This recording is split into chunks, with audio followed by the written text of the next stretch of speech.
Ladies and gentlemen, watch this video before we bring our speaker up on stage.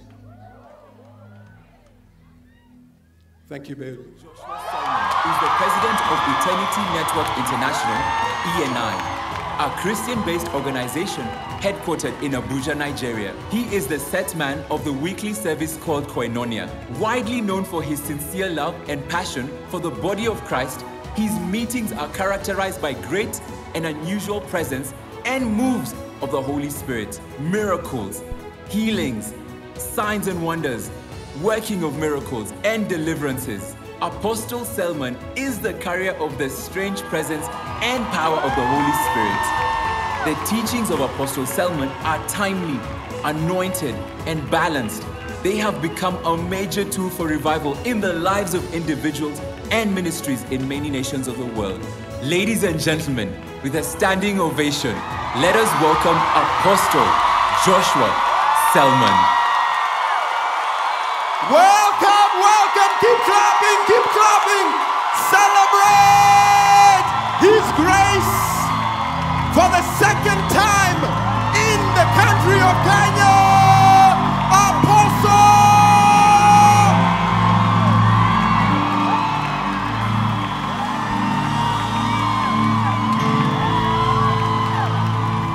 Hallelujah. Hallelujah, Kenya. Blessed be the name of the Lord.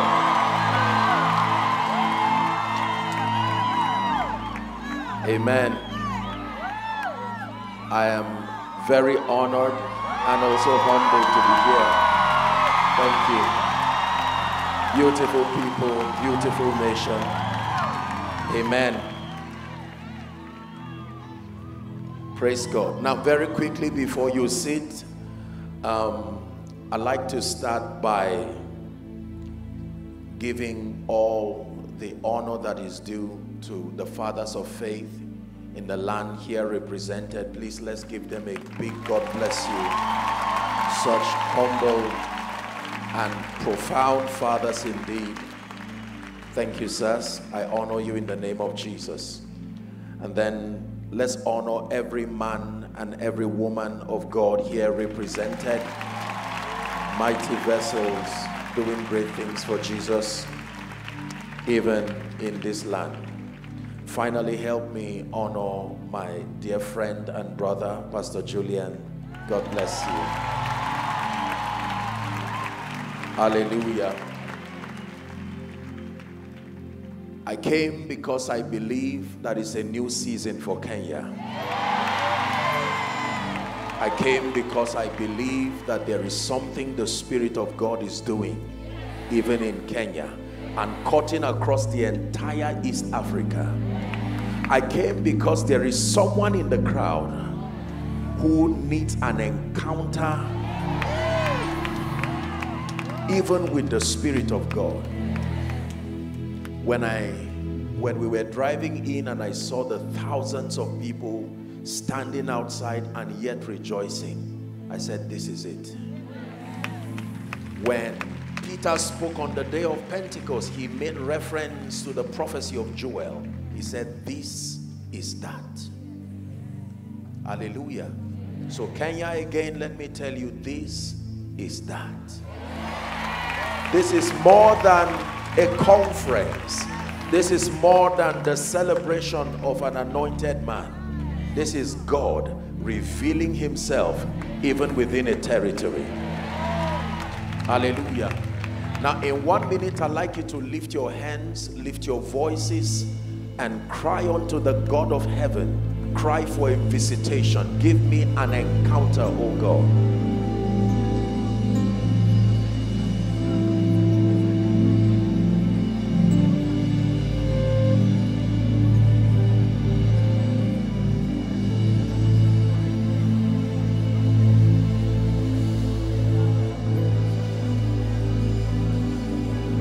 Someone praying.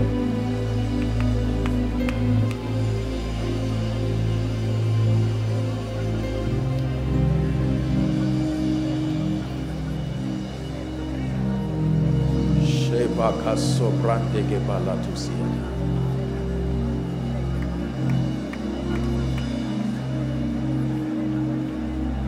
Give me an encounter.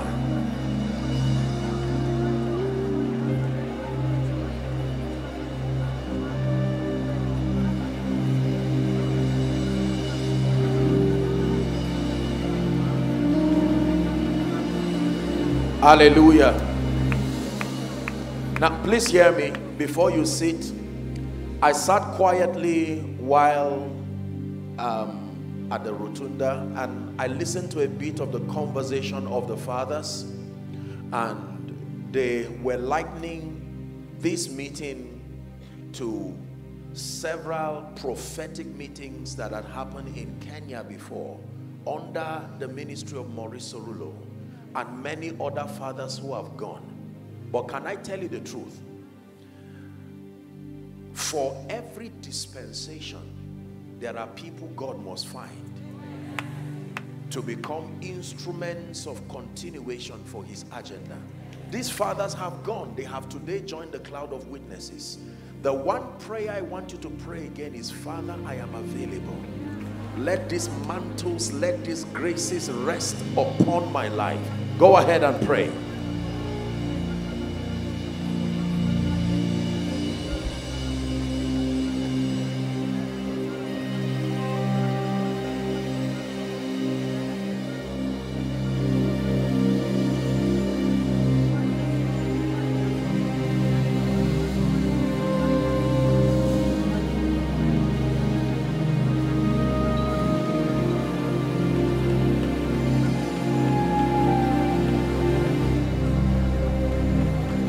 In the name of Jesus.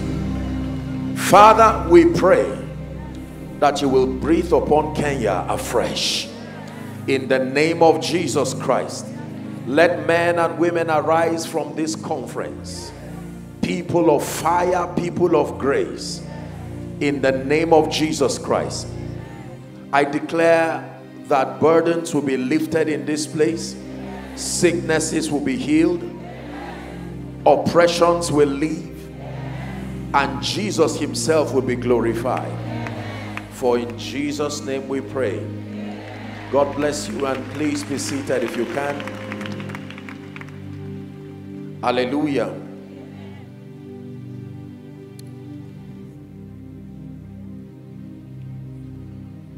I always like to start my sessions where possible by helping the people understand what to expect. I am very intentional about every opportunity that God gives me to share and to bless his people. And it's important for us up front to know what we are here for and to know what to expect. I believe that conferences like this, they allow for an opportunity to have encounters that plant for some or reignite for others a fresh fire for God. This is the first assignment of conferences like this, to give us encounters that reignite the fire of the Spirit. Number two, we are gathered in this conference to obtain the intelligence and the empowerment to fan the flames of revival across the territory of Kenya. The intelligence and the empowerment. The intelligence and the empowerment to be preservers of the revival that has been so prophesied even upon your land. Number three, God has brought us here to strengthen the hands of the spiritual leadership over the nation of Kenya towards effective evangelism and the maturity of the saints. This is very important. The third assignment, I believe, as to why God has granted the privilege to be here, is to help strengthen the hands of the spiritual voices and the spiritual leaders around and within this beautiful nation for greater evangelism and a more accurate template for maturing the saints even within this territory. Number four, I believe that God has brought us together here to subdue controlling powers and to help God's people experience the power of the Holy Spirit. God desires to be experienced, and it is important that we walk in partnership with the Holy Spirit to allow the Spirit of the living God to move upon his people and bring healings, deliverances, revivals, supernatural solutions. That will be your experience in the name of Jesus. Finally, I believe God has sent me here to speak love, unity, and advancement over the church in Kenya and over the nation of Kenya. If we are able to achieve this, then a good job was done, and indeed Jesus was glorified. Why am I saying this? So that your faith would connect, so that you would be very expectant in the name of Jesus Christ. I believe in the power of the Holy Spirit. I'm a product of his grace, and I know that every time God allows us to fellowship like this, it is because he has you and me in mind. Are we together? So I like that you be sensitive as we begin the teaching of the word. The bit of time that we have in this session, pay attention and learn and listen. Let this for you be like a retreat. I know that many of you have made sacrifices. Some of you will hardly go back. You just connect into all the sessions following. Whatever it will take for you to get that which is yours, that makes for your deliverance, for your healing, for your maturity. And then, like someone said while I was seated there, that this is a moment of impartation, where you not only hear and see, but you also receive the grace that empowers you to go and replicate and to reproduce these results in the name of Jesus Christ. Hallelujah.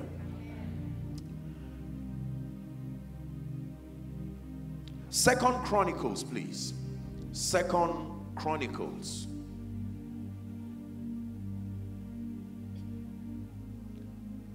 Let's begin our reading. Second Chronicles 15 and verse 3. Please pay very close attention. The Bible says, can you give us KJV if you can? KJV. It says, now for a long season, Israel had been without the true God.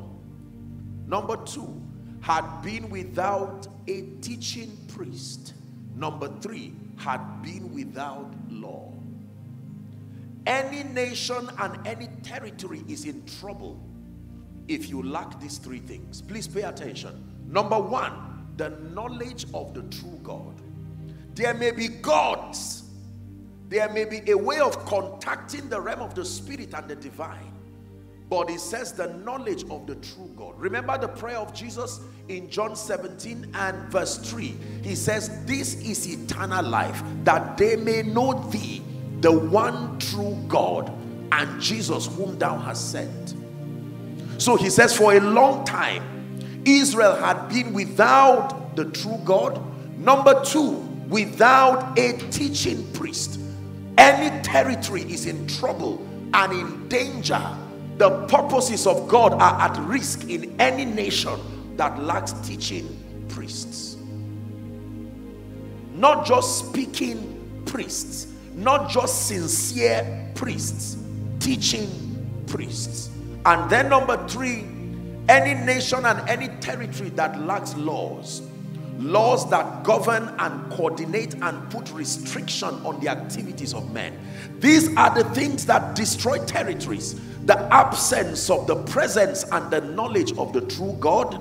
Number 2, that mentor and build and mature people through the ministry of the teaching priest. And then number 3, laws that govern the land. Any nation that lacks these 3 things is a nation that is already plunging into decadence. Are we together? It's very important for us to understand this. That means when God wants to restore the glory and the dignity of a nation, he does that by reintroducing this. He reintroduces the presence of the one true God in all of his dimensions. Number two, he restores and strengthens the ministry of the teaching priests. Are we together? And then number three, he empowers the government of the land, who should be under the influence of the teaching priest, to now enact laws. Are we together now? Laws that are pro-kingdom, laws that are pro-advancement. Territorial transformation is not a mystery, it's a kingdom system. There are things that must be in place for a territory to experience God and to experience advancement. Are we together now?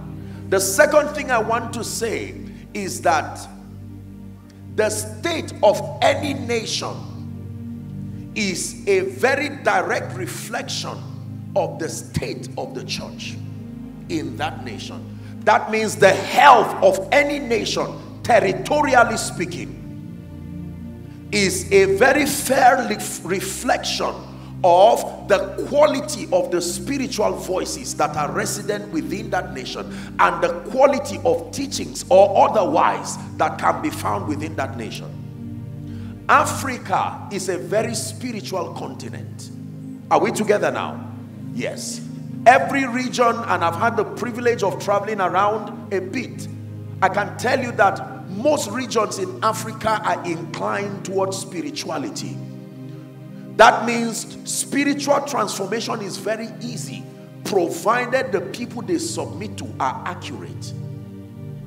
If there is a widespread confusion within a territory, we can blame it largely on the pulpit, not just the government, because the average person in Africa goes to church, there's midweek services, is that true? There are prayer vigils, all kinds of programs. So if you random pick a citizen, especially a believing citizen in any territory, and now assess them as touching the matters of the kingdom, the assessment you get from them is a revelation of the kind and the quality of truths that come from our altars. Are we learning, please? It then means if there is a widespread error across a territory, it came from someone and was believed by someone who believed in the communicator of that error. Are we together? And then it goes viral until a people plunge into decadence. They become victims of that wrong teaching. This is very powerful. Every time a nation and a territory went down, you would find God calling the attention of the believing part of that nation. Those who believed in God, he would call their attention and say, what is wrong? Because they would always be the agents of restoration.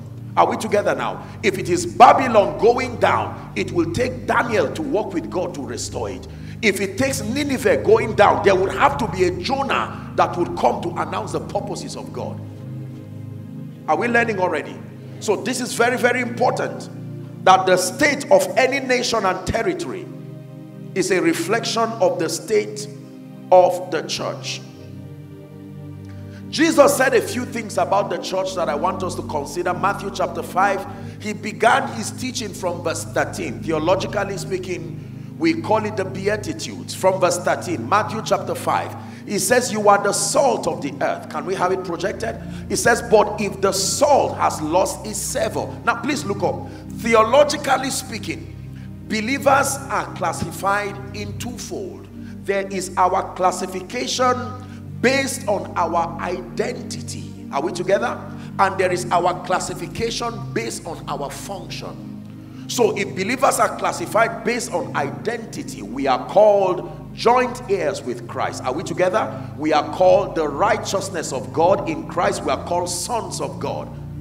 Classification based on our identity.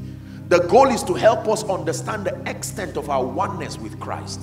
Are we together? In Ephesians chapter 6 from verse 10, when you read Amplified, Paul was mentoring the church in Ephesus, and he said, finally, brethren, he says, be strong in the Lord. Amplified says, draw your strength from your union with him. That means the awareness of your union with him has an implication. It can strengthen you. So there is a classification of the believer based on his identity. There is also the classification based on function. Are we together? Matthew 5 and verse 13 is now that classification based on function. So he now says, you are the salt of the earth. You are not just one with me. You are not just believers. Now he's teaching you your role and your function even within the cosmos. He says, you are the salt of the earth. I'm not teaching on this, I'm just passing through it, but there are a few things about salt you need to understand. Number one, the relevance of salt in a food is never too late. There are ingredients that you can add in food, and the chefs will tell us, if you do not add it at a certain time, you've lost it. But even when the meal is prepared and is saltless, there is still room for the relevance of salt. That means if it is true that you are salt, there should be no government, no dispensation, no time within your lifetime where you are edged out of relevance. Number two, salt preserves. Number three, salt gives taste. So when he says you are the salt of the earth, it's important for you to understand the implication of such a statement. And then it says, if the salt has lost its savor, wherewith shall it be salted? It is henceforth good for nothing, but to be cast out and to be trodden under foot of men. Next verse, we're reading to 16. It then says, you are the light of the world. Very powerful revelation again. You are the light of Kenya, he says. What is light? Light is the absence of darkness. It is not just illumination, the absence of darkness. The force that sustains the ability to drive darkness in its entirety is called light. It says you are also a city that is set on a hill that cannot be hidden. 15 says, neither do men light a candle.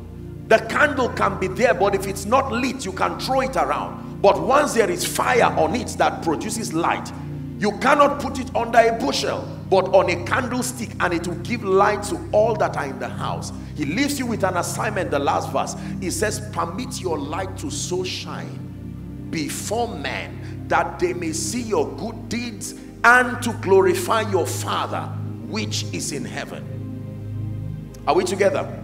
So it's important for us to understand that as believers, more than our oneness with Christ, we have been mandated as the church to be light. The Christ being revealed and glorified in a territory depends on many factors. Among them, the excellency of the results that come from the saints. In John chapter 15 and verse 8, Jesus is teaching and he says, herein is my Father glorified, that ye bear much fruit, so shall you be my disciples. Verse 16 of the same John 15, he says, you have not chosen me, but I have chosen you. Is that true? And ordained you. The word ordain means to legitimize your operation. I have ordained you to go and to bear fruit, and that your fruit will abide. So, if the church remains dormant and cold and ignorant and inert as far as taking over territories is concerned, number one, there will never be revival. And that means you will lose the purposes of God within the lifetime of a generation. And this is what we have seen. When you study church history, you will find out this is true in Europe, this is true in the West, that there was a time and a dispensation where there was such a move of God. Is that true? You read it captured in books. And Satan, knowing the power of continuity and succession, he created, for some reason, respectfully speaking, there was such a cutting away between the fathers and sons. Satan knew that he could not draw the fathers to backslide or to deviate, so he just allowed time and age to exhaust them while growing with the children. The children he grew with today are now the leaders of the nations. Are we together? And the conviction that built you while starting is the conviction you honor when you get to the palace. If you did not honor Jesus in the wilderness, chances are excellent you will not honor him when you are seated on the throne. Are we learning now? This is very, very important. Territorial revival is impossible unless and until there is a definition of God's program, and then to understand who we are in Christ, that God begins to mature us to understand spiritual things. The gospel of the kingdom is largely missing in the build-up protocol of the believer. The average believer understands how to receive from God. The average believer understands faith and other subjects, but they are not connected to kingdom come. So those subjects do not profit the believer entirely, because you see, everything you teach the believer finds its relevance to the degree to which that subject is connected to the purpose of God. If I teach you on prosperity just as a subject, or on faith, or on healing, it will not benefit you until that subject is taught as a window that leads to a larger mission. Thy kingdom come being the mission. Are we together now?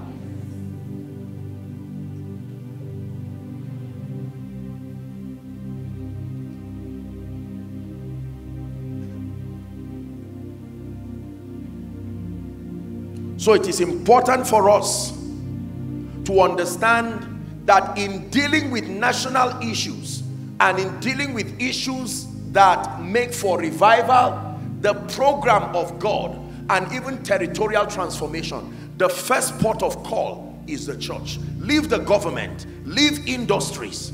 They are only a reflection of the spiritual state of the church.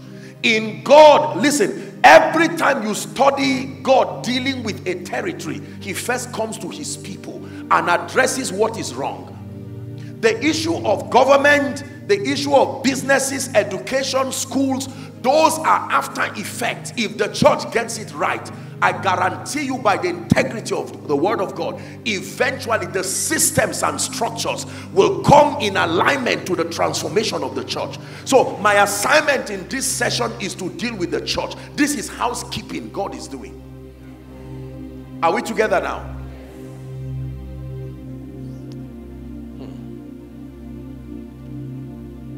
There are three factors, very quickly, that have affected the quality of believers today. Three factors. In every territory, Kenya, Nigeria, Ghana, South Africa, and across the globe, the quality of the believers we are producing in our churches, in our apostolic and prophetic platforms, the quality can be tampered with or enhanced based on these three factors. Please, I want you to pay attention.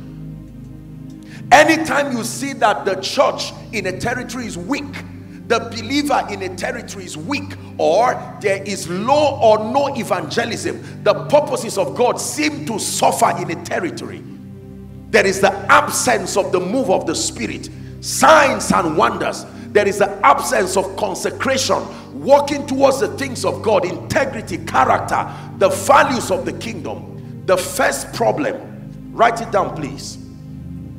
The first problem is the absence of genuine encounters with God. We're doing a spiritual diagnosis over the state in Africa, the state of the church in Kenya.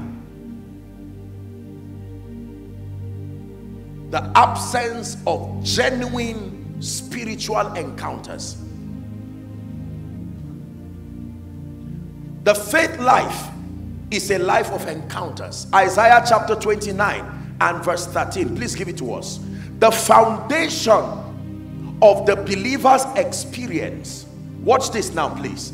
The foundation of the believer's experience is not just coming to the altar and reciting a chant in the name of Jesus and going back with the perception that you are saved. Something must happen to your heart and your conviction and your desire. Can I tell you, there are many people in church who are not saved. This is not being sarcastic. This is the problem. Longevity in church does not translate to salvation. Usefulness in terms of technical skills in church, you cannot receive salvation as a reward for being skillful. So just because I have been around a Christian environment for a long time, I can earn the title of being saved. No. Unfortunately, that is the state with many people.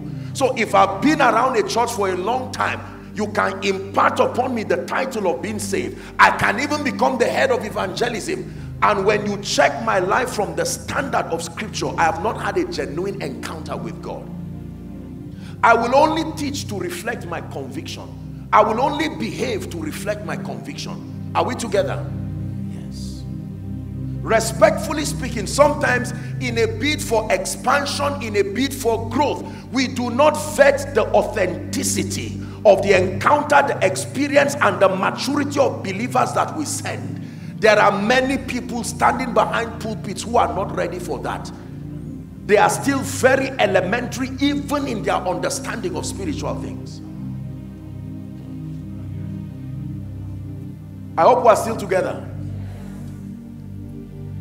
The quality of believers in any territory is affected by the genuineness of their encounters.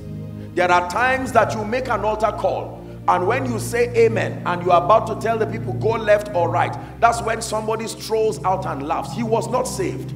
Strolling out is not the condition for salvation. Are we together?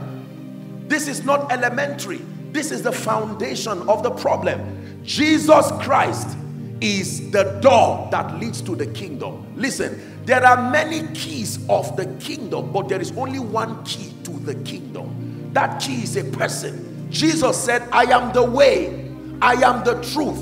That means if your Christian experience was routed through any other agency aside from Jesus, based on the integrity of the word of God, you are not saved.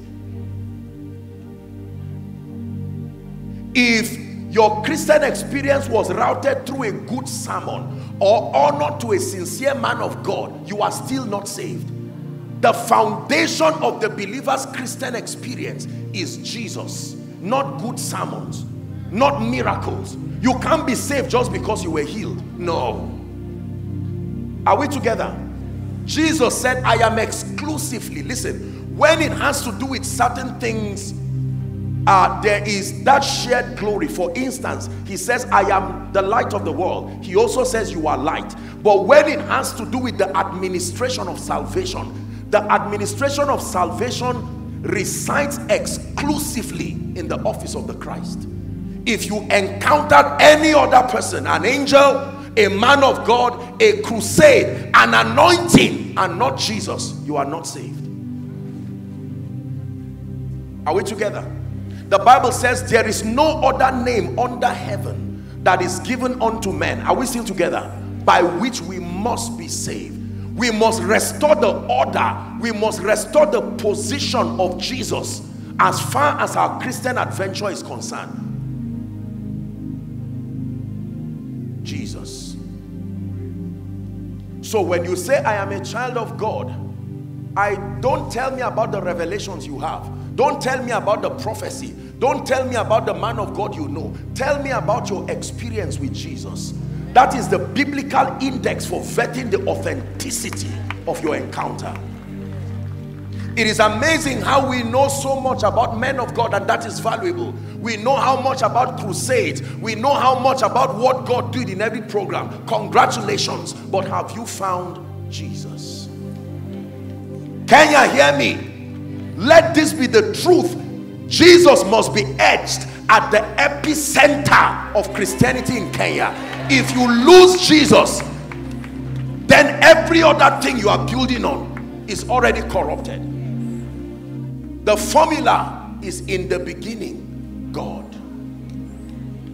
In the beginning of any business, God, not ideas. In the beginning of government, God. In the beginning of your Christian experience, when you lose that formula, you are already in trouble. Genuine encounters. You must encounter the God of the Bible as a man of God, as a businessman, because you see, Jesus is not an idea. Jesus is a person. There is Jesus the way, there is Jesus the truth. Those are spiritual ideas, but there is Jesus the life. It's a person. John said, this is the record that God had given us the way, eternal life. He says, but this life was so structured that until you encounter the Son, You cannot have that life. So we need to restore the protocol of Jesus, not as a founder of a religion. Please look up. There are many things you believe about Jesus that does not equal to salvation. There is an exact information about Jesus that translates to salvation. Believing Jesus was a good man does not save you. Believing Jesus was a wonderful prophet, you are right, but it does not save you. There are exact information about Jesus you must believe. That this Jesus who is crucified has today been exalted as Lord and Christ. That was the first sermon on the day of Pentecost, and that order must be restored. Jesus crucified, Jesus exalted as Lord and Christ. The Bible says in Romans chapter 10, when you read from verse 8, are we learning? Romans 10, please media, give it to us. It said, but what saith it? The word is nigh thee, even in thy mouth and in your heart, the word of faith which we preach. It says that if you confess with your mouth the Lord Jesus and believe with your heart that God raised him from the dead, thou shalt be saved. For the formula is found in verse 10. With the heart man believes unto righteousness, but with the mouth confession is made unto salvation. So you can know you are saved if you truly believed in your heart that God raised him from the dead, and you confess with your mouth. If that experience has not happened to you, you may be sincere, but ladies and gentlemen, you are not saved. Do you know why? Get the average child, the average Christian child, and ask him, how do people get saved? You will be surprised that they do not know. Now, when that child becomes an overseer of a ministry, how will evangelism happen?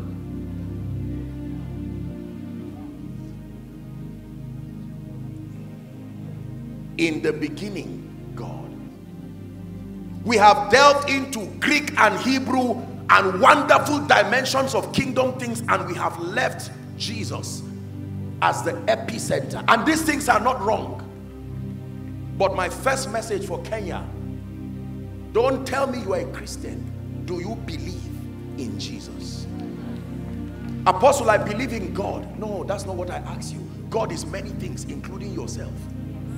Do you believe in Jesus? Hold on. As the Son of the living God, the incarnate of the Father, who came from heaven, lived a sinless life, died for your sins, not because he was weak.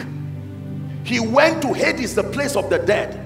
Are we together? Collected the keys that Adam gave Satan, resurrected on the third day by the glory of the Father. Are we together now? Yes. And then ascended and is today seated, not roaming around in heaven, seated at the right hand of the Father, making intercession for the saints. Hear me, Kenya. Do you believe this? That is the first question. Leave conferences, leave power, leave healing. We are coming there. Our fathers of old, as weak as they looked, changed territories by this simple gospel.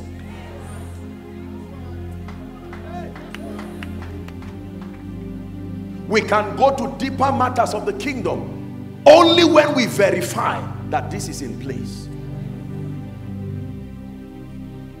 Ye must be born again, and this is the way to be born again. I submit to you by the authority of scripture that there are several people who have not met Jesus, not as the way, not as the truth, not as the life. They have met him as a prophet. They have met him as a founder of a religion that motivates them. They have met him as a nice person who they were told by a Sunday school teacher is not a bad person. They have met him as one who owns somewhere called heaven that they hope to go to. They have not met him as Savior. They have not met him as Lord. They have not met him as King. There is a serious problem with any territory that loses the simplicity of this message. Kenya, in 1 minute, I'd like you to shout that name again. Say Jesus. Jesus. One more time, shout it. Say Jesus. Jesus. Now hold on. Let me tell you the one I am talking about.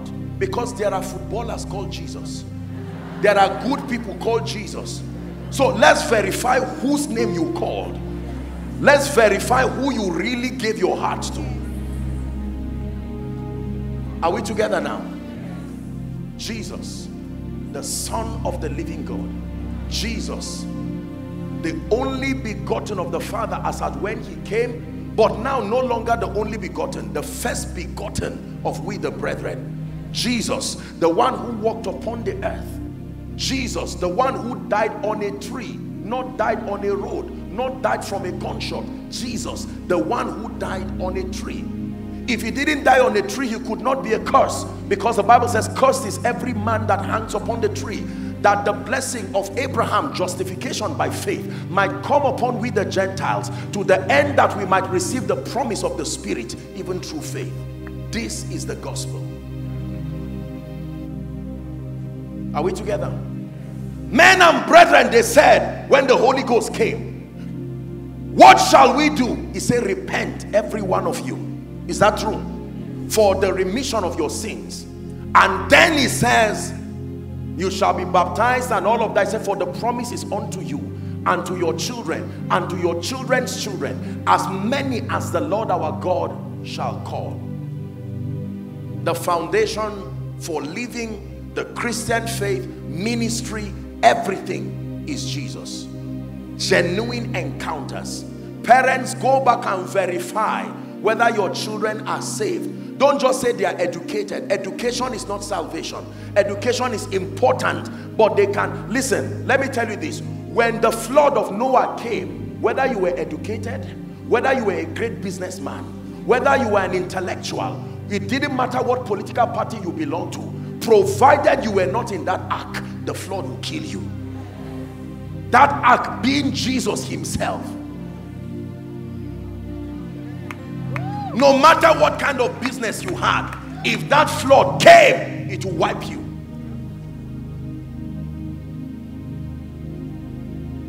I believe in Jesus more than a man of God, more than an apostle of the Lord Jesus Christ. My greatest testimony is that I am a child of God.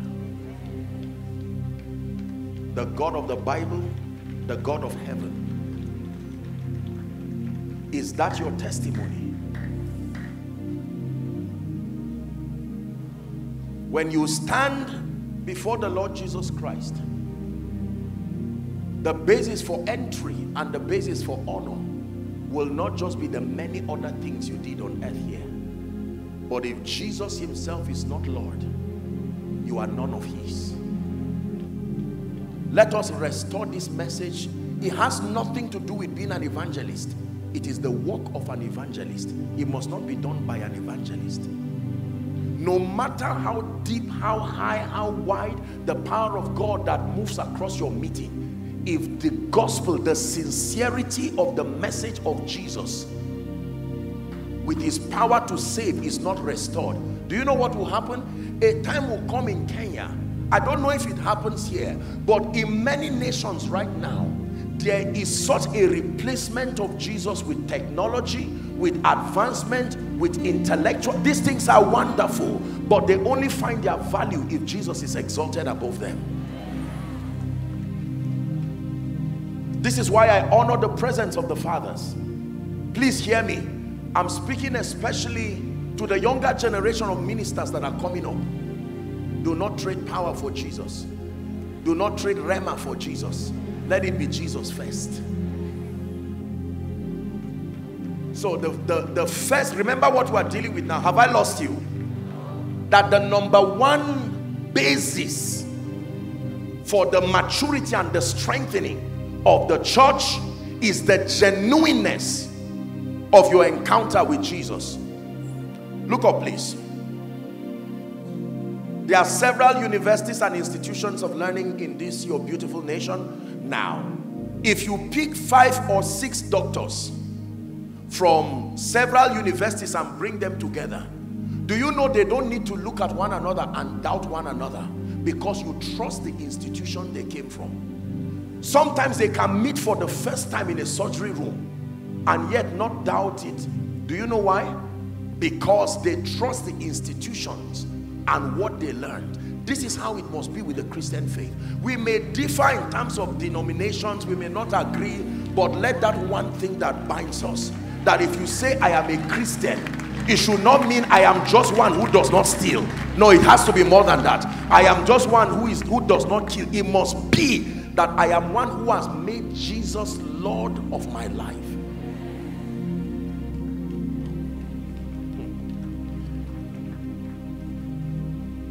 If you're with me, say amen. Amen. Let me rush the two other factors and then we'll pray for this session.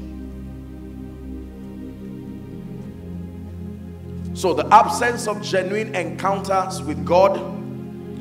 And you see, genuine encounters start with Jesus, but then it also graduates into your overall hunger for spiritual things. Please look up. I want to believe that the crowds that are gathered in here and outside are a testament of hunger. How many of you know that hunger is a sign of health?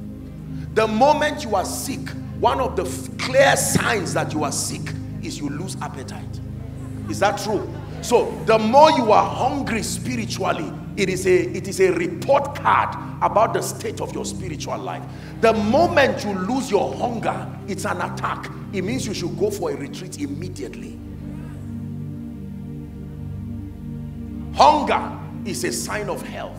Passion for the Lord's house. Passion for the things of God. The moment the things of God, I'm still talking about encounters. There are people who are saved, genuinely saved, but nothing more. No hunger for spiritual things. Anything that has to do with the matters of spiritual things, matters of prayer, matters of the word, matters of corporate fellowship, matters of fasting, it is not in their economy, it's not part of their life. You might be a Christian, but not a serious one. Everybody say hunger. Please shout it, say hunger. Hunger must be restored and must be kept alive in Kenya if you want to see the purposes of God established. Encounters are products of hunger. Everybody who met with God, from our fathers who have joined the cloud of witnesses to our fathers now alive, they will tell you. I remember Reinhard Bonnke when he was alive. One time I went for his meeting. When he came, I stood for 6 hours. 6 hours, not sitting. No. You know, you hardly find seats in his meetings. 6 hours standing. Say hunger. I was also a man of God.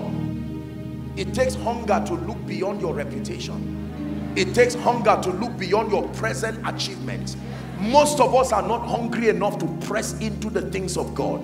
Men of God, may I challenge you by the message of God. Do not allow your current results to erode your hunger. Your hunger must be alive as though you had never met him. Hunger. Hunger. To hunger for him, not eat. You can hunger for the prophetic. You can hunger for signs and wonders. Nothing wrong. But your greatest hunger must be him. When Jesus calls you, he says, follow me, not follow it. Your first assignment is follow me and I will make you. That is the protocol. Follow me.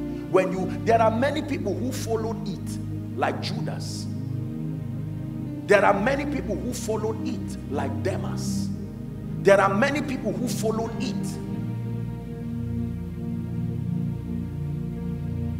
Jesus.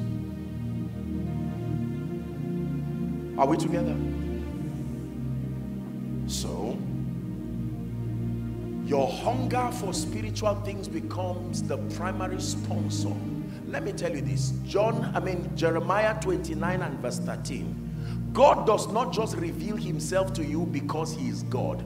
There is a requisite level of hunger he must find in your life for you to encounter him in a very dramatic way. He says, and ye shall seek me. Are we still together, Kenya? And find me when ye shall search for me with all your heart. Listen, I stand before you, precious people of God, and before your nation to tell you, I have come to a place in my life, Pastor, there is nothing and there is no one, not ministry, not preaching, not titles, that sustains the power to replace my love and my passion for him. I love him more than ministry. You've heard it in my teachings. I will give up ministry 1,000 times for him. Believe me, this is not I'm not a politician. I'm not doing a manifesto.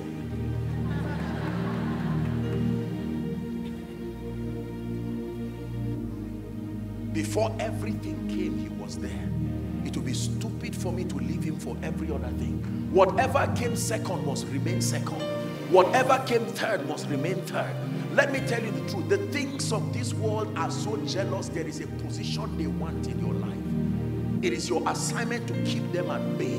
The prosperity, the influence, and to keep them and say, Father, for as long as I live, you are that treasure in my heart. I seek you and I love you beyond ministry. Man of God, probably God sent me here to speak to you because you are already deviating. Your hunger for visibility is greater than your hunger for God. Your hunger for revelation is greater than your hunger for God. I'd like you to pray in 1 minute whilst you're seated, even before we continue. Please talk to the Lord, whether you are standing or seated. Lord, I repent. These idols that I have exalted,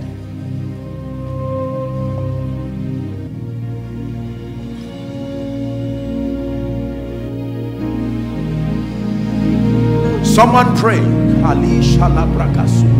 Let there be a restoration.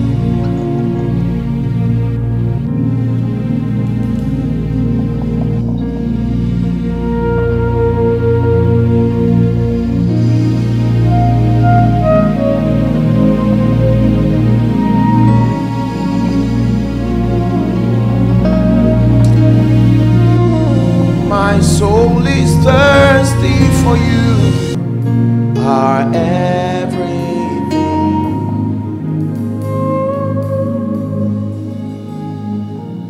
Take the apostle and go with it. Take the money and go with it. Take the giftings and go with it. But if you leave me with Jesus, I did not lose. I love him that much. While you are clapping, make sure that is your decision. Because by this teaching, there are many idols to dethrone. Many idols to dethrone. It is the reason why many people never get the attention of God.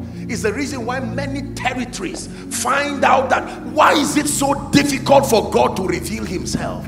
We must return to the place of the altar, the place of hunger. Hunger. Hunger. Not titles. Hunger. More than sermons. Hunger. More than singing. Hunger. More than visibility and influence.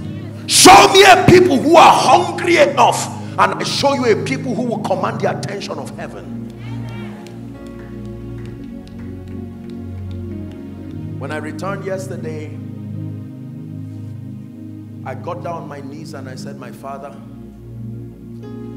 this boy you have lifted and picked is here again, here to bless your people. They call me names and they celebrate me, but I remain your son. I remain your vessel. Let it please you to do whatsoever with me. If you ask me to return back, I will call Pastor and say, sorry, His Majesty, the one who owns my life, has demanded for me. Do you love him that much? Don't sit down and just admire anointed people. You must admire their hunger more than the results. Hallelujah. Praise the Lord. So the first factor that has affected the quality of believers is that most believers are not people of conviction. And conviction is a product of encounters. If you do not have encounters, you cannot have convictions. That's why there are people who leave God immediately, they don't get anything. Because the proposal that was given to them is that if you come to him, he will give you this and that. And there is nothing wrong, except that that is not the scriptural reason to come to Jesus.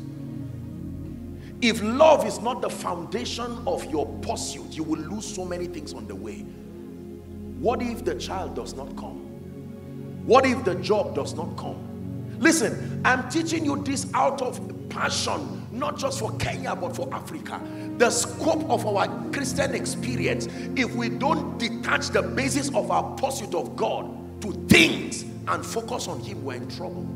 It means if I don't get the job, or the child does not come, or the lifting does not come, then the staying power and the impetus to remain is also not there, because the proposal was never my love for him. It was using him to get certain things. For many people, Jesus is a commodity for exchange. I use him to get breakthroughs. Nothing wrong with that, except for the fact that if that is the basis of your staying, then we will not last. History is full of times in the church age where there was no material blessing that accompanied their love for Jesus, yet they stood. History is full of times when the church was under severe persecution and people stood for Jesus even up until death. I pray that that grace be restored. That while he prospers you, while he lifts you, while he empowers you, those things are fringe benefits of being part of the kingdom and activating the laws and the mysteries of the kingdom, but you are never beguiled by them. You know that intrinsically your basis for being and remaining in the faith is that you love him and you need him.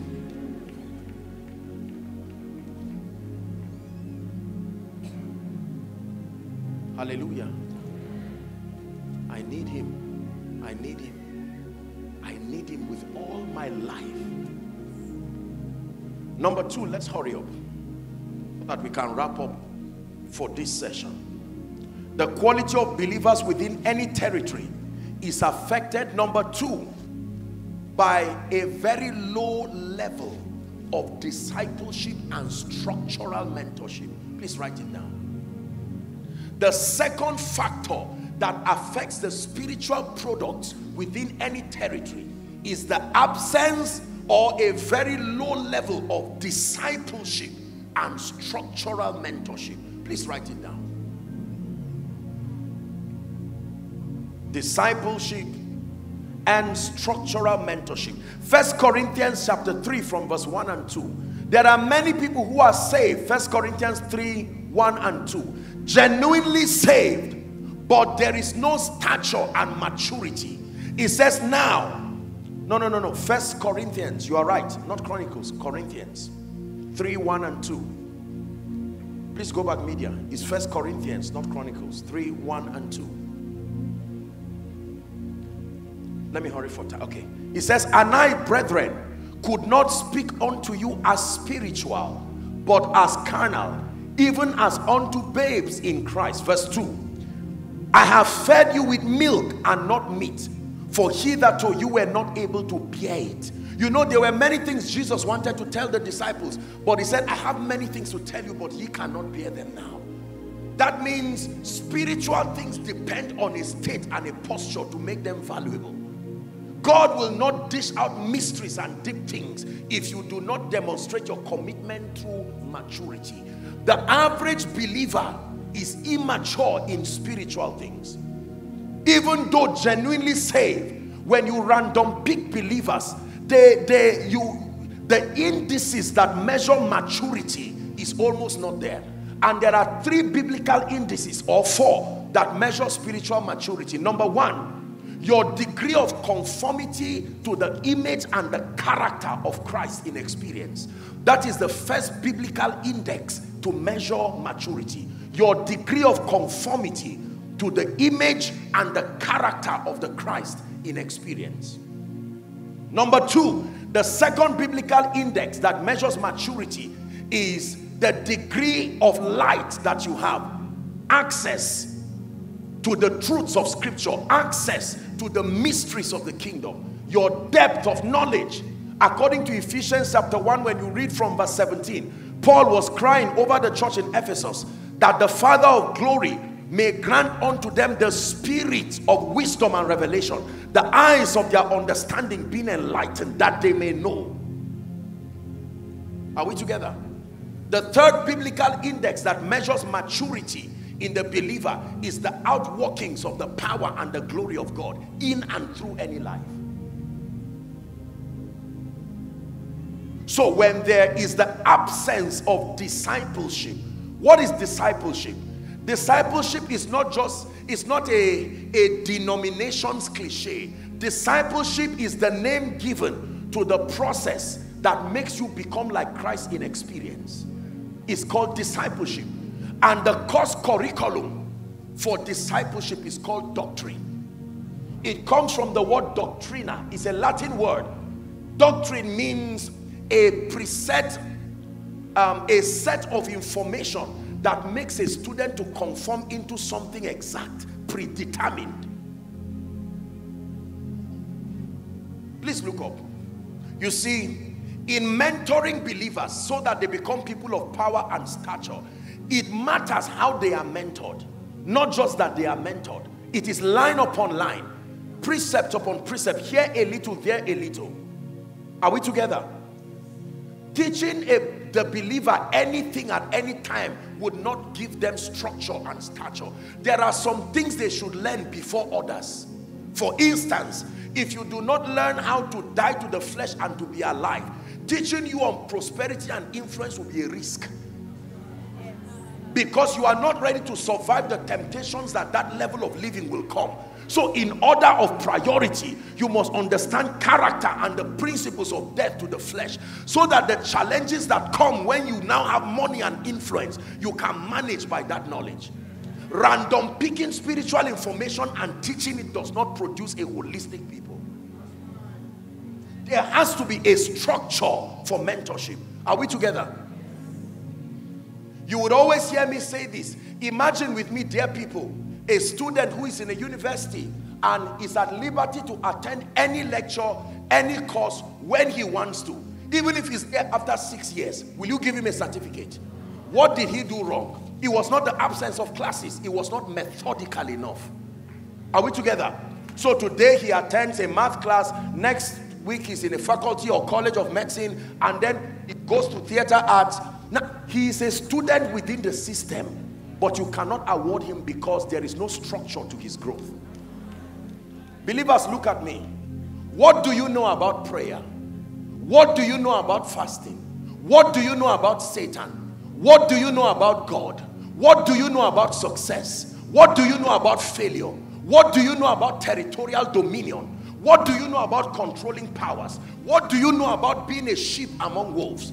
What do you know about longevity? What do you know about divine health? What do you know about relationships? These are the indices that measure maturity. You don't just say, I am matured. Based on what? We have to bring the indices. Have you been methodically mentored across these areas?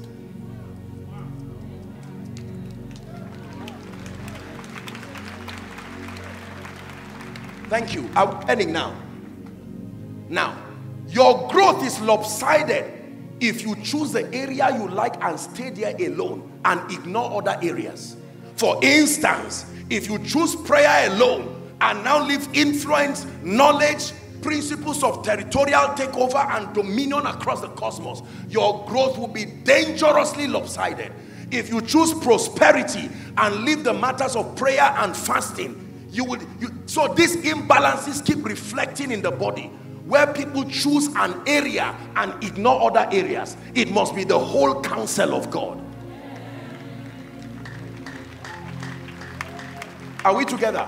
Spiritual health plus superior belief systems that come from sound mental transformation. Are we together? Plus health and vitality, plus a knowledge of purpose and assignment, plus a knowledge of relationships, plus financial prosperity, plus influence equal a whole Christian. Any area you ignore and neglect will be the area Satan will use to destroy you. So if you are sound spiritually and you are broke, he will use the issue of poverty to bring you down. Like many people have destroyed their spiritual convictions because of hunger. I hope you know the only reason why Israel goes to Egypt is hunger. Every time you see Israel going to Egypt, hunger is taking them there.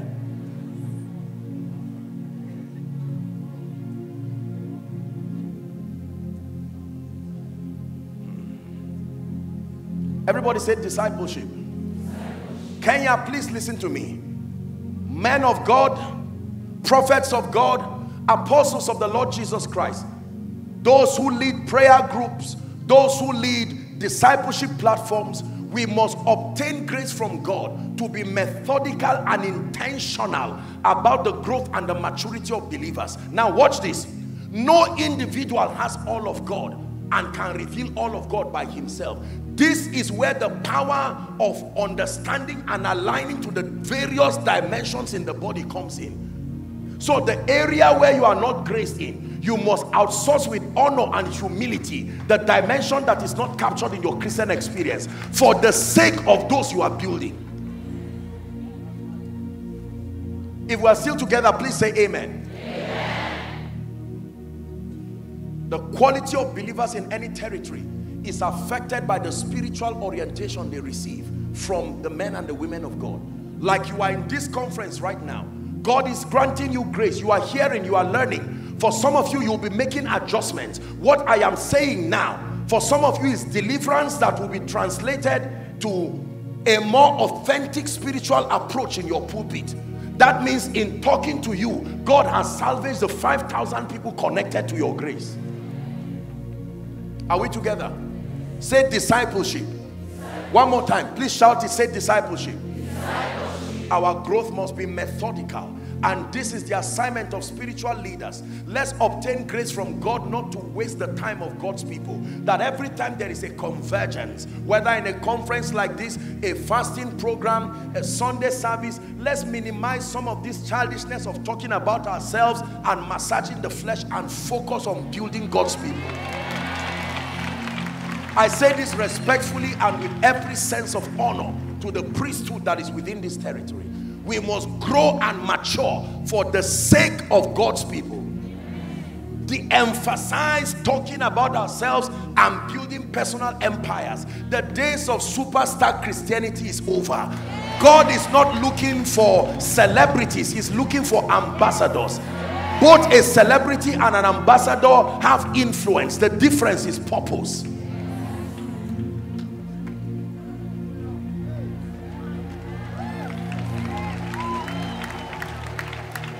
Hallelujah.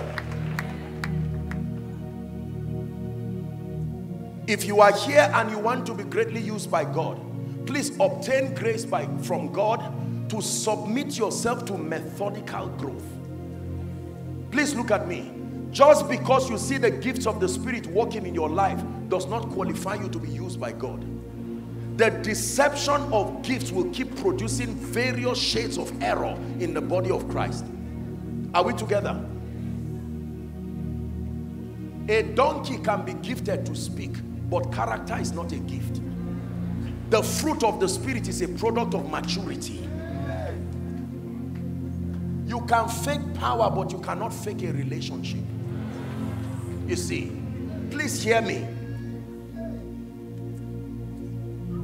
It is important for us to listen that God wants to build a people who are entire, so that naturally error will be driven out of Kenya, so that naturally guile and deception will be driven out of Kenya, for the sake of the children and children's children. May God forbid that 10 years from now we'll come to Kenya and find out that there's almost no serious Christian because certain patterns have been violated. That the next time we come to Kenya, it will be with vibrancy. Men and women who are on fire, prosperous, having kingdom influence. Are we together? Let me give you the last one and then we'll pray. The quality of believers within a territory finally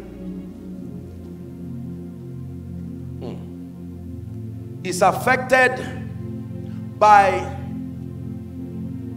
the presence of few models or references. The presence of few models or references. References that capture within their life spiritual possibilities. Now you have to listen to this. Hear me. Transformation is difficult without a reference. The way God designed for transformation to happen is that he finds a man, builds that man by covenant, are we together, and raises that man to become a model, so that man personifies God's idea, so that he can now tell you, if you desire this result, this is the individual who has captured this bodily. If you read the Bible, every time you want to seek the Lord and, you know, press towards the things of God, he will recommend you to Jacob, because Jacob is God's embodiment of encounters. Are we together now? Jacob, remember Jacob? In Genesis 28, Genesis 32.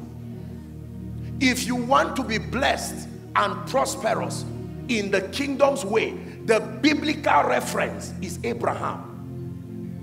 Isaiah 51 from verse 1 and 2. It says, look unto Abraham your father, and to Sarah that bore thee, for I called him alone and blessed him and increased him. In other words, in your pursuit for wealth and abundance, if your life is not looking like Abraham, you are following someone else. It is not the God of the Bible who is lifting you. Because if it's the God of the Bible who is prospering you, your life will be in the similitude of Father Abraham. If you want to understand the power and the efficacy of prayer, look unto Elijah. Are we together now? Elijah is the biblical recommendation to study, to understand the operation of the spirit of prayer and its territorial potential. That if you want to understand how prayer changes territories, study Elijah. If you want to look at what repentance can do to a territory, there are many lands to study, but the most striking one of them all is Nineveh. Nineveh is a land that was plunged into decadence. Are we together? And Jonah came with a message of doom if repentance is not there. The Bible says they broke themselves into sackcloth and ashes. They cried, they fasted, including the animals. So every time a territory is in trouble, you have to look at Nineveh. If your repentance is not like Nineveh, then you will not get salvation. The things that are written aforetime, the Bible says they are for our learning, so that we through patience and the comfort of scripture might find hope. Are we together? This is very important. Kenya, please look at me. The presence of models is what will enhance revival. The healing anointing will never be strong in Kenya until there are individuals who embody it with balance. Let me tell you the reason why the church in the 60s and the 70s were on fire. There were mighty models across cities. Apostolic models, prophetic models, financial models. The moment there is a model, transformation is easy, because you now have a reference that you can become like. Kenya must pray that there be more models, especially for the younger generation coming. If the model they see is the model of carelessness, imbalance, laxity, licentiousness, they will evolve into that model they are seeing. So there must be, it's not just to pray and say, Lord, raise men of integrity. That is a good prayer, but it's not a complete prayer. There must be individuals who model it. Hear me. In the cosmos, there are people who model anything. Almost anything evil you are looking for. You don't need to allow your mind to wallow around. There are individuals who embody it. Rebellion, there are individuals. Are we together now? An antichrist approach, there are individuals. But when you come to the church, you may find models of character, but not find models of power. You may find models of power, but not find models of character. God in this season wants to raise up models that are complete and entire, that men can follow you as you follow Jesus and they are safe. Are we together? So the third factor that affects the quality of believers in a territory is the presence of models. Models enough. Models who exemplify and personify the possibilities of the kingdom.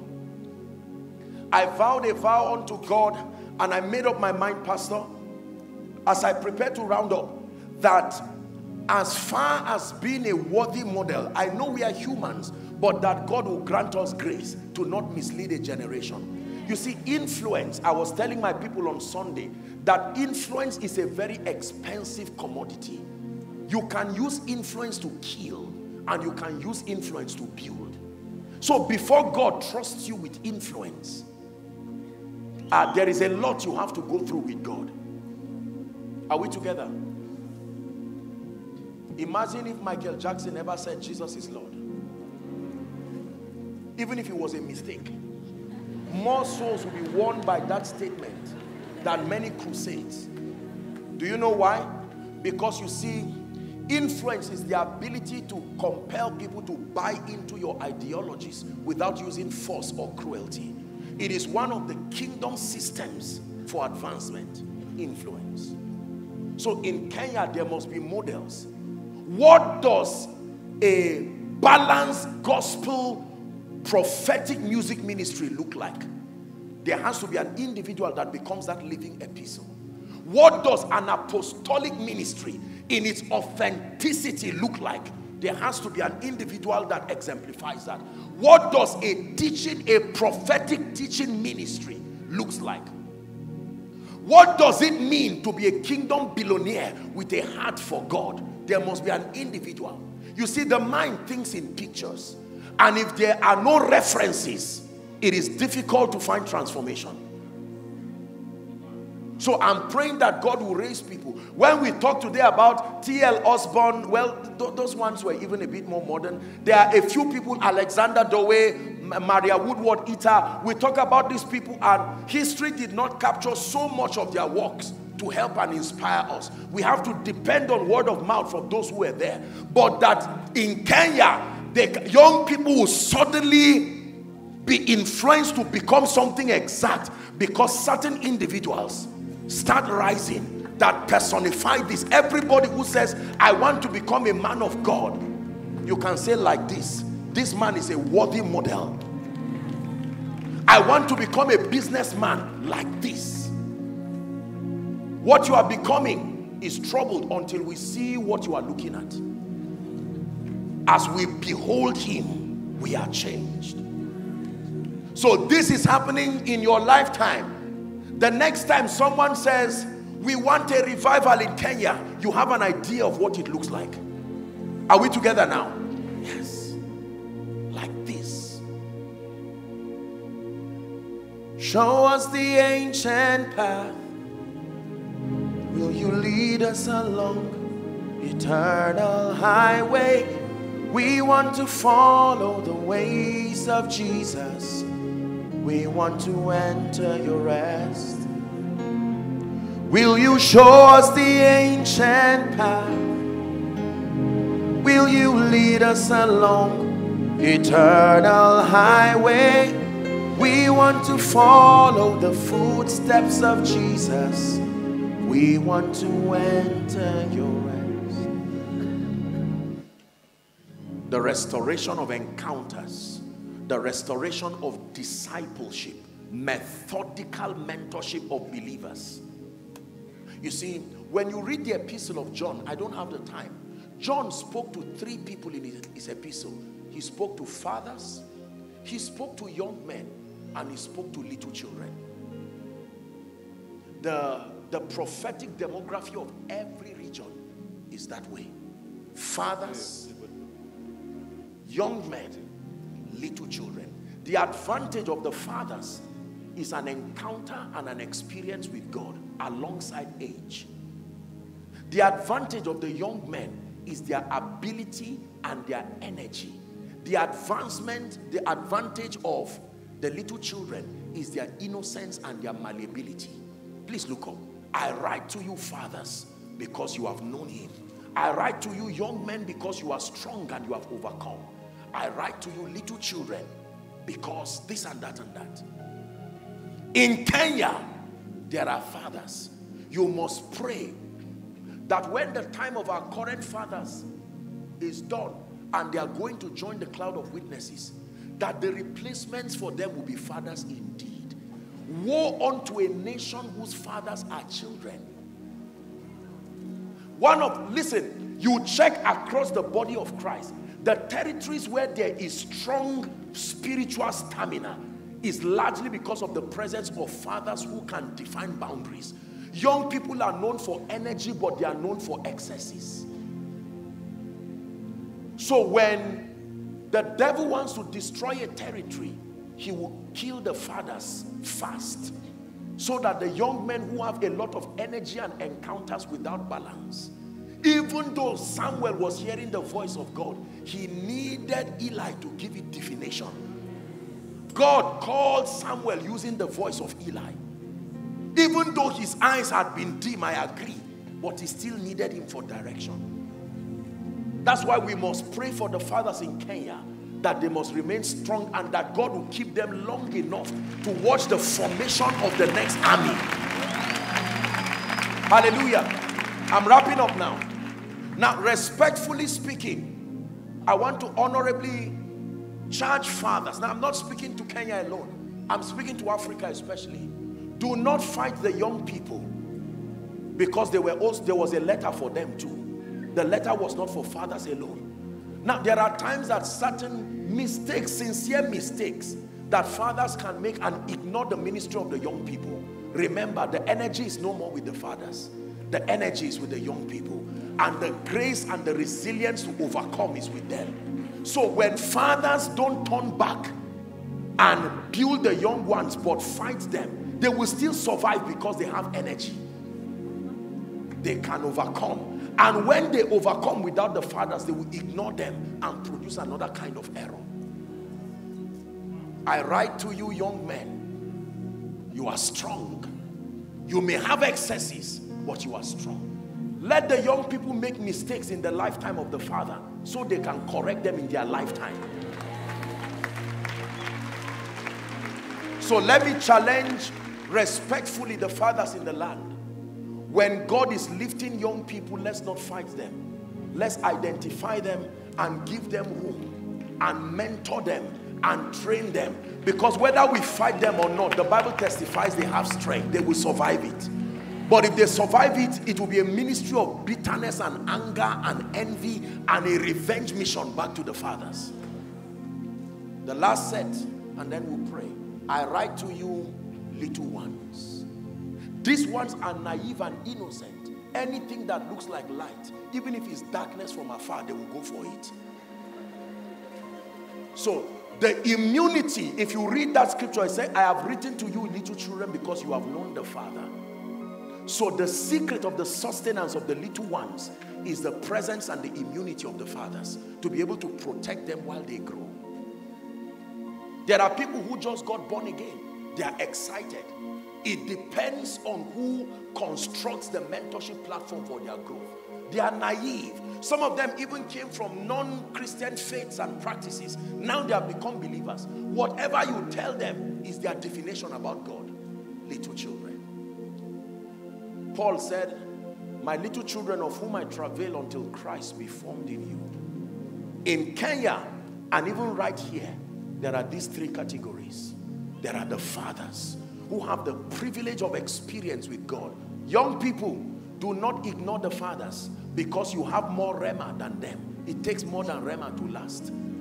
Don't fight them because you can prophesy and see visions and the man can just open the Bible and just share with simplicity of faith. Ministry on the pulpit accounts for only about 30% of ministry. They have the secrets of the other part. And if we ignore them, we will preach ourselves into derision because we do not have the stamina and the staying power. Young men, continue to explore with zeal, albeit in honor to the fathers, so that when we get to the boundaries, our zeal is so powerful, it can drive us to regions that are unaccepted. It is the ministry of the fathers to lovingly define the boundaries. And for the little children, every father was once a little child. Then he became a young man. So every little child is a potential father. And how they are built matters. Are we together? Are we ready to pray?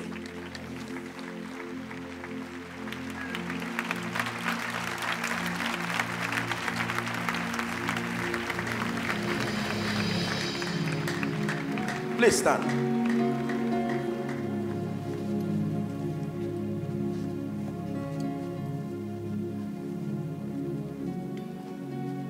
Kenya is in the heart of God's prophetic revival, even for East Africa. You have heard this by prophecy. It is no lie. It is true. God is moving across Africa. Can I tell you, I say it with all due respect to the regions of the earth, but Africa is the one continent that will return Christ with honor. Every continent has its share of promoting kingdom come at a territorial level. Now is the turn of Africa, that rejected stone. Remember, hear me, when Jesus was on his way to the cross, he carried the cross in pain. Every continent rejected him until Africa came as Simon of Cyrene. It was Africa that carried the cross and helped Jesus to get there. So there is a glory that awaits Africa, because the protocol is, if you partake of the sufferings of Christ, you must also partake of the glory that follows. Africa, hear me. Out of the ashes of who we are and what we are, there is something glorious rising. This is why what is happening in Kenya is also happening in Nigeria. It's also happening in Ghana. It's also happening in South Africa. It's an emergence. And you see, God is using supposed nobodies. Ordinary men. Ordinary men. Helped and used by God. That means the fact that you are in this meeting, it tells me that there is prophecy upon your life. We are going to deal with other matters in the evening, and we'll have the opportunity now to begin to minister. But I want to pray. Please listen, ladies and gentlemen. The church in Africa is as a defining moment. There are things, if you miss now, it will take another decade or two for this season to come back. Please hear me. I'm speaking to you prophetically by the Spirit. Africa, hear me. Kenya, hear me. We are in a season that must not be disrupted by pride. We are in a season where what God is doing is bigger than any single man or single ministry. We are in a season where what God is doing is bigger than the ego of any individual. This is God lifting a people to reveal Jesus Christ one last time before he comes. And it is an honor to be alive in this time.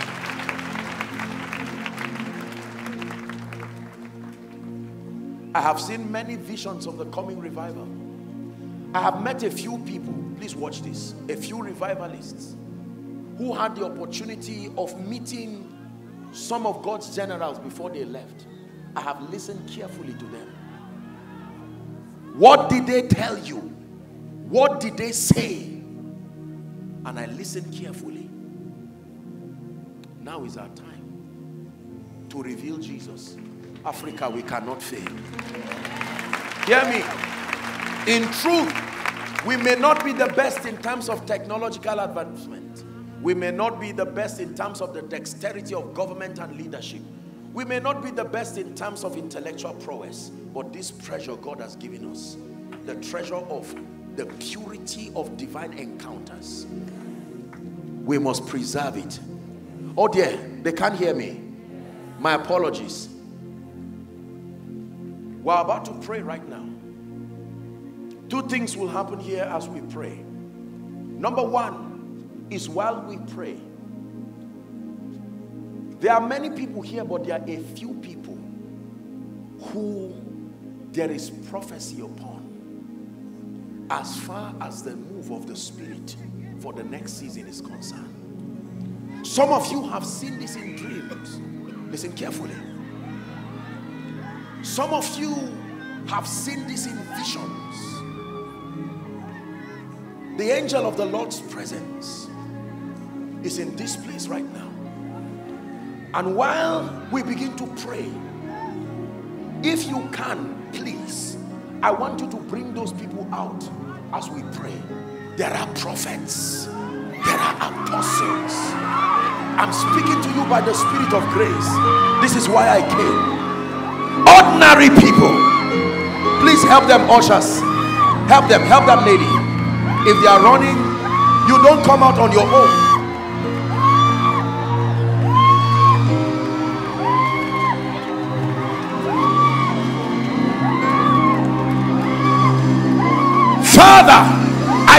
and declare by the rod of the apostolic and the prophetic, there are men and women.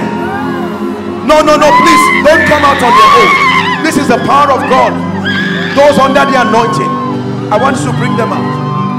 Father, all across this place, there are men and women who have gone through seasons in the spirit, and they are in a season where they are about to be revealed. Right now, let that fire, like it was in the days of T.L. Osborne, Maurice Cerullo, in the name of Jesus, let there be a reignition right now. At the count of 3, I want you to shout the name Jesus. Are you ready, Kenya? 1, 2, 3. Shout Jesus. Let that fire fall. Apostolic fire. The grace of the teacher, the revealer of mystery, the grace of the prophet.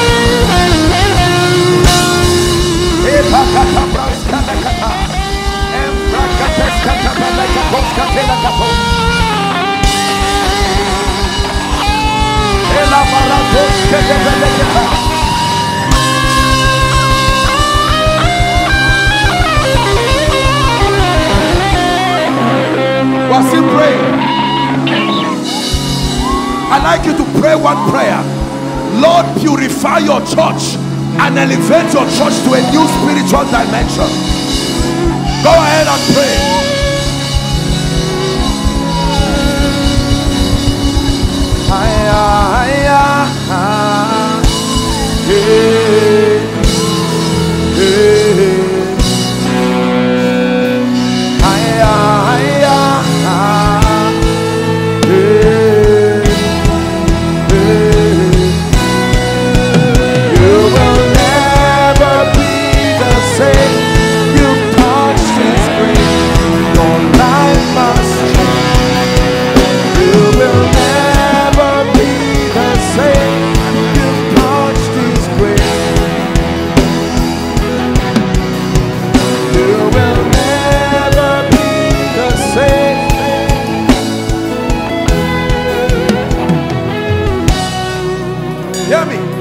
There are people here, the mantle for encounters is coming upon you now. Women like Deborah, men like Jacob. Where are the women of power? I release that grace. Kenya, a new level in the name of Jesus. Warriors like Deborah, arising by the Spirit. Men like Elijah, for running the move of the Spirit.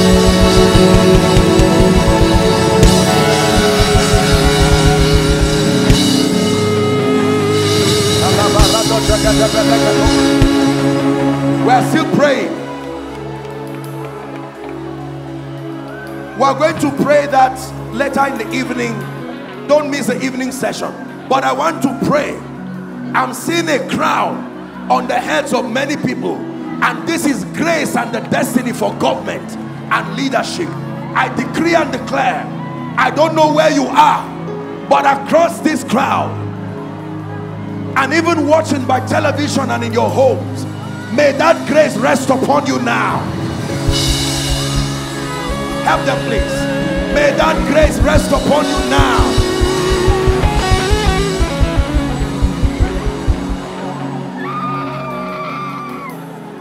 Hallelujah.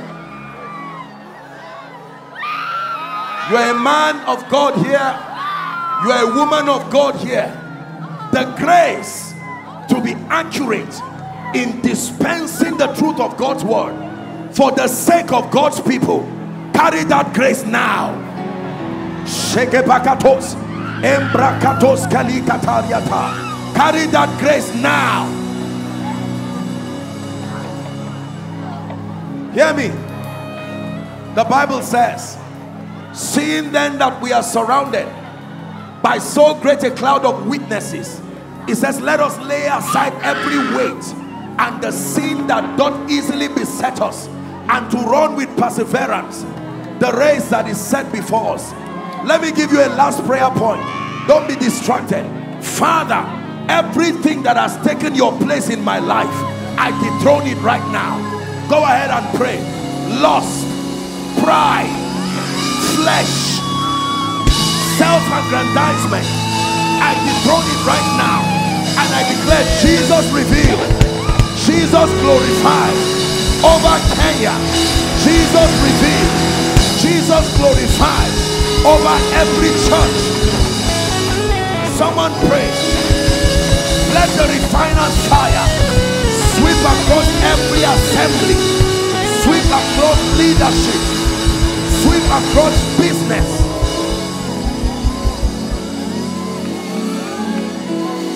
In the name of Jesus. Now please hear me. In Jesus' name. In Jesus' name. Please listen to me. Now listen to me. Before the evening session, if you can, I'd like you to please, at the permission of your pastor, I preached a message 2 weeks ago called the Purified Church. Please, I want you can go on our platform. I want you to get that message, and if you can listen to it before the evening session. There I listed the 6 or 7 deadly sins that God wants to remove from the church. It is not from a standpoint of self-righteousness and condemnation. I listed a number of them. Immorality, number 1. Number 2 was the sin of the lust for money and material things. Number 3 was the sin of witchcraft and extra biblical practices. Number 4 was the sin of pride, vainglory, and self-centeredness. Number 5 was the sin of competition, comparison, competition. Number 6 was the sin of imbalance, not communicating the whole counsel of God. I want you to go and listen to it, so that the area that applies to you, you will begin to pray and say, Lord, purge me.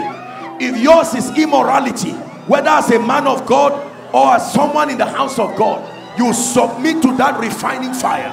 If yours is lust for money and material things, until the church allows herself to be purified, there is a glory that cannot be seen.